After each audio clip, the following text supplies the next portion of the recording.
সংবাদে আপনাদের সবাইকে স্বাগত জানাচ্ছি। আমি ফিরোজ তুহা। শুরুতেই বিআরবি কেবলস সংবাদ শিরোনাম। শুরুতেই জানিয়ে দেব আমাদের হাতে থাকা আজকের সর্বশেষ বাংলা আপডেট সংবাদ। 5 কর্মদিবসে বিডিআর হত্যাকাণ্ডের তদন্ত কমিটি হবে, মন্তব্য করেছেন স্বরাষ্ট্র উপদেষ্টা।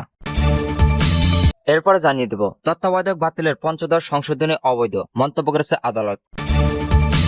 এরপরে জানিয়ে দেব 3 মাস পর যে কৌশলে দেশ ছেড়ে পালালেন ওবায়দুল কাদের, এখন যে জায়গায় অবস্থান করছেন তা নিয়ে থাকছে বিস্তারিত প্রতিবেদন। এরপরে জানিয়ে দেব ট্রাইব্যুনালে হাজির করা হলো আনিসুল, সালমান, পলক সহ 16 জন আসামিকে। এতক্ষণ শুনছিলেন সংবাদ শিরোনাম, এরপর বিস্তারিত। 5 কর্মদিবসে বিডিআর হত্যাকাণ্ডের তদন্ত কমিটি হবে, মন্তব্য করেছেন স্বরাষ্ট্র উপদেষ্টা। রাজধানীর পিলখানায় বিডিআর হত্যাকাণ্ডের রহস্য উন্মোচন আগামী 5 কর্মদিবসের মধ্যে একটি তদন্ত কমিটি গঠন করা হবে বলে জানিয়েছেন স্বরাষ্ট্র উপদেষ্টা জাহাঙ্গীর আলম চৌধুরী। তিনি বলেছেন, এই কমিটিতে থাকবেন অবসরপ্রাপ্ত বিচারক, সুশীল সমাজের প্রতিনিধি, সশস্ত্র বিভাগ ও পুলিশের অবসরপ্রাপ্ত কর্মকর্তা। তবে এই কমিটিতে সদস্য কতজন হবে তা এখনো নির্ধারণ করা হয়নি। এই কমিটির সদস্য সংখ্যা 5 জন হতে পারে, 7 অথবা 9 জন হতে পারে। সশস্ত্র বিভাগ থেকে সদস্য বেশি থাকবে। আজ মঙ্গলবার সকালে সচিবালয়ে এক সংবাদ সম্মেলনে এসব তথ্য জানান স্বরাষ্ট্র উপদেষ্টা। 2009 সালের 25 ও 26 ফেব্রুয়ারি বিডিআর হত্যাকাণ্ড হয়। সংবাদ সম্মেলনে স্বরাষ্ট্র উপদেষ্টা বলেন, এসব কমিটিতে অনেকে আসতে চায় না, সবার থেকে নাম নেওয়া হবে, নাম সংগ্রহ করতে সময় লাগবে, সবার সঙ্গে আলোচনা করে কমিটি দেওয়া হবে। কমিটি ও কমিশনের মধ্যে কোনো পার্থক্য নেই বলে জানান তিনি। আইন মন্ত্রণালয়ের সঙ্গে স্বরাষ্ট্র মন্ত্রণালয়ের কোনো বিভ্রান্তি নেই বলেও জানান জাহাঙ্গীর আলম চৌধুরী। বিডিআর হত্যাকাণ্ডের ন্যায় বিচার নিশ্চিত করতে একটি স্বাধীন তদন্ত কমিশন গঠন করতে বৈষম্য বিরোধী ছাত্র আন্দোলন সহ বিভিন্ন মহলে কয়েকজন ধরে দাবি জানিয়ে আসছে। তদন্ত কমিশন গঠনে অন্তর্বর্তী সরকার গড়েমেশি করছে বলে অভিযোগ করে আসছে বৈষম্য বিরোধী ছাত্র আন্দোলনের নেতারা। বিডিআর হত্যাকাণ্ডের ঘটনায় ন্যায় বিচার নিশ্চিত করতে তদন্ত কমিশন গঠনে আজ আইন মন্ত্রণালয়ের ঘেরাও কর্মসূচি ঘোষণা করেছিল বৈষম্য বিরোধী ছাত্র আন্দোলনের নির্বাহী কমিটির সদস্য মাহিন সরকার। এই কর্মসূচির সঙ্গে একাত্মতা ঘোষণা করেন বৈষম্য বিরোধী ছাত্র আন্দোলনকে আহ্বায়ক হাসনাত আব্দুল্লাহ। এমন অবস্থায় আজ মঙ্গলবার তড়িঘড়ি করে 5 কর্মদিবসের মধ্যে তদন্ত কমিটি গঠনের ঘোষণা দিল সরকার। সংবাদ সম্মেলনে স্বরাষ্ট্র বলেন, বিডিআর হত্যাকাণ্ডে পূর্ণ তদন্ত ও ন্যায় বিচার নিশ্চিতে অন্তর্বর্তী সরকার বদ্ধপরিকর। তিনি বলেন, স্বরাষ্ট্র উপদেষ্টা হিসেবে দায়িত্ব নেওয়ার পর থেকে তিনি নিজেও বিডিআর হত্যাকাণ্ডের ন্যায় বিচার নিশ্চিত করতে সোচ্চার ছিলেন। একজন সাধারণ নাগরিক ও সেনাবাহিনীর সদস্য হিসেবে বিডিআর হত্যাকাণ্ডের ন্যায় বিচার দাবি করে আসছেন। সবার সঙ্গে আলোচনা করে আগামী 5 কার্য দিবসের মধ্যে বিডিআর হত্যাকাণ্ডের ন্যায় বিচার নিশ্চিত করতে একটি কমিটি গঠন করা হবে। এটি একটি স্বতন্ত্র কমিটি হবে, আর পুনঃতদন্ত সেটা আলাদা বিষয়। এর আগে গত রোববার স্বরাষ্ট্র মন্ত্রণালয় জানিয়েছিল, বিডিআর হত্যাকাণ্ডে আদালতে 2টি মামলা চলমান, তাই কমিশন গঠন আদালতের আদেশের সঙ্গে সংঘর্ষিক। এজন্য বিডিআর হত্যাকাণ্ডে কমিশন গঠন হচ্ছে না। তার 2 দিন পর আজ তদন্ত কমিটি গঠনের ঘোষণা এলো স্বরাষ্ট্র মন্ত্রণালয় থেকে। তত্ত্বাবধায়ক বাতিলের পঞ্চদশ সংশোধনী অবৈধ। বহুল আলোচিত তত্ত্বাবধায়ক সরকার বাতিল করা সংবিধানের পঞ্চদশ সংশোধনী অবৈধ ঘোষণা করেছে হাইকোর্ট। মঙ্গলবার 17 ডিসেম্বর দুপুর 12টার দিকে বিচারপতি ফারহান মাহবুব ও বিচারপতি দেশবাসী রায় চৌধুরী হাইকোর্টের বেঞ্চে এই বিষয়ে রিটের শুনানি শেষে রায় ঘোষণা করেন। রায়ের পর্যবেক্ষণে আদালত বলেছে, তত্ত্বাবধায়ক সরকার রাজনৈতিক ঐক্যমতের ভিত্তিতে হয়েছিল, যে কারণে এটি সংবিধানের মৌলিক ভিত্তি হয়ে গেছে। এর আগে 4 ডিসেম্বর তত্ত্বাবধায়ক সরকার বাদ দিয়ে সংবিধানের পঞ্চদশ সংশোধনের বৈধতা প্রশ্নে রিট করেন শুনানি শেষে। আদালতে আবেদনের পক্ষে শুনানি করেন আইনজীবী ফিদা এম কামাল ও শাহরিয়া কবির। 2011 সালের 30 জুন জাতীয় সংসদে পঞ্চদশ সংশোধনে বিল পাস হয় এবং রাষ্ট্রপতি 2011 সালের 3 জুলাই তাতে অনুমোদন দেন। ওই সংশোধনের মাধ্যমে তত্ত্বাবধায়ক সরকার ব্যবস্থা বাতিলের পাশাপাশি বঙ্গবন্ধু শেখ মুজিবুর রহমানকে জাতির পিতা হিসেবে সাংবিধানিক স্বীকৃতি দেওয়া হয়। এছাড়া জাতীয় সংসদে নারীদের জন্য সংরক্ষিত আসন সংখ্যা 45 থেকে বাড়িয়ে 50 করা হয়। সংবিধানে ধর্মনিরপেক্ষতা ও ধর্মীয় স্বাধীনতা পুনর্বহাল এবং রাষ্ট্রীয় মূলনীতি হিসেবে জাতীয়বাদ, সমাজতন্ত্র, গণতন্ত্র ও ধর্মনিরপেক্ষতা নীতি সংযোগ করা হয়। এই সংশোধনী বাতিলের নির্দেশনা চেয়ে হাইকোর্টে রিট করেছিলেন সুশাসনের জন্য নাগরিকের সুজন সম্পাদক বদিউল আলম মজুমদার সহ 5 বিশিষ্ট জন।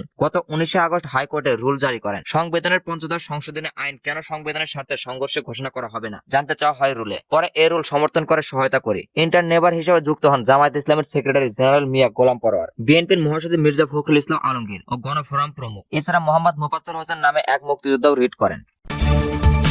3 মাস পর যে কৌশলে দেশ ছাড়লেন ওবায়দুল কাদের, এখন যেখানে আছেন। বৈষম্য বিরোধী ছাত্র আন্দোলনে তৈরি হওয়া গণজোয়ারে প্রচন্ড চাপের মুখে প্রধানমন্ত্রী পদ থেকে পদত্যাগ করে নিরাপদ আশ্রয়স্থল হিসেবে ভারতে চলে গেছেন আওয়ামী লীগ সভাপতি শেখ হাসিনা। শেখ হাসিনার দেশ ছেড়ে চলে যাওয়ার পর কার্যত দিশেহারা হয়ে পড়েন আওয়ামী লীগের নেতাকর্মীরা। দলের পক্ষ থেকে কোনো নির্দেশনা না আসায় প্রথমে দেশের বিভিন্ন স্থানে আত্মগোপনে চলে যান তারা। অনেকে দেশ ছাড়েন। গত 5 আগস্টের ঠিক পরপরই দেশত্যাগ করেছেন সাবেক পররাষ্ট্রমন্ত্রী হাসনাত মাহমুদ, সাবেক স্থানীয় সরকার মন্ত্রী মোহাম্মদ তাজুল ইসলাম, সাবেক শিক্ষামন্ত্রী মহিবুল হাসান চৌধুরী, সাবেক তথ্য প্রতিমন্ত্রী মোহাম্মদ আলী আরাফাত, সাবেক সংসদ সদস্য আলাউদ্দিন আহমেদ নাসিম ও আলোচিত আওয়ামী লীগ নেতা নারায়ণগঞ্জের সংসদ সদস্য শামীম ওসমান সহ অনেকে। কিন্তু তখন বড় জিজ্ঞাসা ছিল, আওয়ামী লীগ সাধারণ সম্পাদক ওবায়দুল কাদের কোথায় আছেন? তিনি দেশে না বিদেশে, এমন প্রশ্ন ছিল রাজনৈতিক মহলে। সময়ে সময়ে তাকে নিয়ে নানা গুজব আর গুঞ্জন ছড়িয়ে বাতাসে। গণমাধ্যমের হাতে আসা তথ্য অনুযায়ী গণ অভ্যুত্থানের পর 3 মাস 5 দিন পরে দেশে ছিলেন। এই সময় তিনি নীরবতায় ছিলেন। দলের সভাপতির মতো তিনিও ভারতে আশ্রয় নেওয়ার চেষ্টা করেছেন। ওই সময়ে যোগাযোগের চেষ্টা করেছেন দলীয় সভাপতির সঙ্গে, যেখানে ছাড়া সম্মিলিত ছিল। সূত্রের দাবি, বৈষম্য বিরোধী আন্দোলন নিয়ে ওবায়দুল কাদেরের দেওয়া বক্তব্যে যার কারণে বিরক্ত ছিলেন শেখ হাসিনা। ছাত্রদের আন্দোলন দমাতে ছাত্রলীগ যথেষ্ট।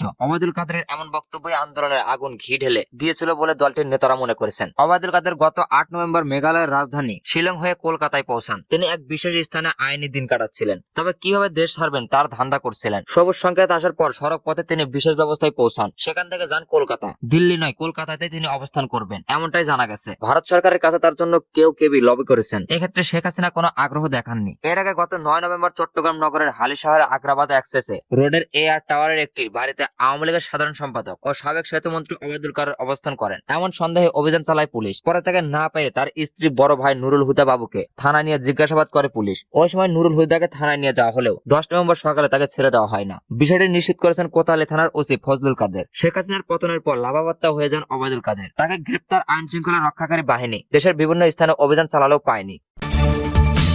ট্রাইব্যুনালে হাজির করা হলো আনিসুল সালমান পলক সহ 16 জন আসামিকে। জুলাই আগস্টে গণহত্যার মামলায় গ্রেপ্তার আওয়ামী লীগ সরকারের সাবেক আইনমন্ত্রী আনিসুল হক, সাবেক প্রধানমন্ত্রীর বেসরকারি শিল্প ও বিনিয়োগ উপদেষ্টা সালমান এফ রহমান সহ মোট 16 জনকে আন্তর্জাতিক অপরাধ ট্রাইব্যুনালে হাজির করা হয়েছে। মঙ্গলবার সকাল 10টায় প্রিজন ভ্যানে করে দ্বিতীয়বারের মতো তাদের ট্রাইব্যুনালে আনা হয়। বিভিন্ন কারাগার থেকে সাবেক এসব মন্ত্রী, উপদেষ্টা, আমলা, বিচারপতি ও রাজনীতিবিদদের আদালতে আনা হয়। এর মধ্যে গোলাম তদন্তগীর গাজীকে আনা হয় নারায়ণগঞ্জ জেলা কারাগার থেকে। এর আগে ট্রাইব্যুনালে প্রসিকিউটর আব্দুল্লাহ আল নোমান জানিয়েছেন, জুলাই আগস্টের গণহত্যার ঘটনায় মানবতা বিরোধী অপরাধের অভিযোগে করা 2 মামলায় শেখ হাসিনা, ওবায়দুল কাদের সহ 46 জনের বিরুদ্ধে তদন্ত 1 মাসের মধ্যে শেষ করার নির্দেশ দিয়েছেন। তদন্ত শেষ করে আজ 17 ডিসেম্বর প্রতিবেদন দাখিল করতে হয়েছে। এই মামলাতেই তাদেরকে হাজির করা হয়েছে। অভিযুক্তরা হলেন সাবেক মন্ত্রী আনিসুল হক ফারুক, ডক্টর দীপুমণি, রাশেদ খান মেনন, আব্দুর রাজ্জাক, হাসানুল হক এনু, জুনায়েদ আহমেদ পলক, শাহজাহান খান, গোলাম দস্তগীর গাজী, সাবেক প্রতিমন্ত্রী কামাল আহমেদ মজুমদার, সাবেক প্রধানমন্ত্রীর উপদেষ্টা সালমান এফ রহমান, তৌফিক ইলিল্লাহি, সাবেক বিচারপতি এইচ.এম. শামসুদ্দিন চৌধুরী ও সচিব জাহাঙ্গীর আলম, আওয়ামী লীগ নেতা আমির হোসেন আমু এবং কামরুল ইসলাম। ছাত্র জনতার আন্দোলন দমাতে গণহত্যা সহ মানবতা বিরোধী অপরাধ সংগঠনের অভিযোগে গত 17 অক্টোবর সাবেক প্রধানমন্ত্রী শেখ হাসিনা ও তার সরকারকে সাবেক মন্ত্রী, প্রতিমন্ত্রী 46 জনের বিরুদ্ধে গ্রেপ্তারি পরোয়ানা জারি করে ট্রাইব্যুনাল। 27 অক্টোবর আওয়ামী লীগ সরকারের সাবেক 10 মন্ত্রী, 2 উপদেষ্টা, অবসরপ্রাপ্ত 1 বিচারপতি ও সাবেক 1 সচিব মোট 14 জনকে গ্রেপ্তার দেখিয়ে 18 নভেম্বর আন্তর্জাতিক অপরাধ ট্রাইব্যুনালে হাজিরের নির্দেশ দেওয়া হয়। সে অনুযায়ী 18 নভেম্বর সাবেক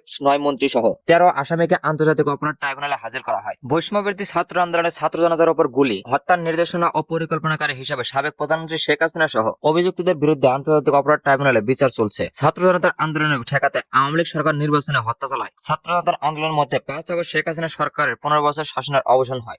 ইসলাম ছাত্র জনতার আন্দোলন দমাতে গণহত্যা সহ মানবতা বিরোধী অপরাধ সংগঠনের অভিযোগে গত 17 অক্টোবর সাবেক প্রধানমন্ত্রী শেখ হাসিনা ও তার সরকারকে সাবেক মন্ত্রী, প্রতিমন্ত্রী 46 জনের বিরুদ্ধে গ্রেপ্তারি পরোয়ানা জারি করে ট্রাইব্যুনাল। 27 অক্টোবর আওয়ামী লীগ সরকারের সাবেক 10 মন্ত্রী, 2 উপদেষ্টা, অবসরপ্রাপ্ত 1 বিচারপতি ও সাবেক 1 সচিব মোট 14 জনকে গ্রেপ্তার দেখিয়ে 18 নভেম্বর আন্তর্জাতিক অপরাধ ট্রাইব্যুনালে হাজিরের নির্দেশ দেওয়া হয়। সে অনুযায়ী 18 নভেম্বর সাবেক 9 মন্ত্রী সহ 13 আসামিকে আন্তর্জাতিক অপরাধ ট্রাইব্যুনালে হাজির করা হয়। বৈষম্যবিরোধী ছাত্র আন্দোলনে ছাত্র জনতার উপর গুলি, হত্যার নির্দেশনা ও পরিকল্পনাকারী হিসেবে সাবেক প্রধানমন্ত্রী শেখ হাসিনা সহ অভিযুক্তদের বিরুদ্ধে আন্তর্জাতিক অপরাধ ট্রাইব্যুনালে বিচার চলছে। ছাত্র জনতার আন্দোলনে ঠেকাতে আওয়ামী লীগ সরকার নির্বাচনে হত্যা চালায়। ছাত্র জনতার আন্দোলনের মধ্যে 5 আগস্ট শেখ হাসিনা সরকারের 15 বছর শাসনের অবসান হয়।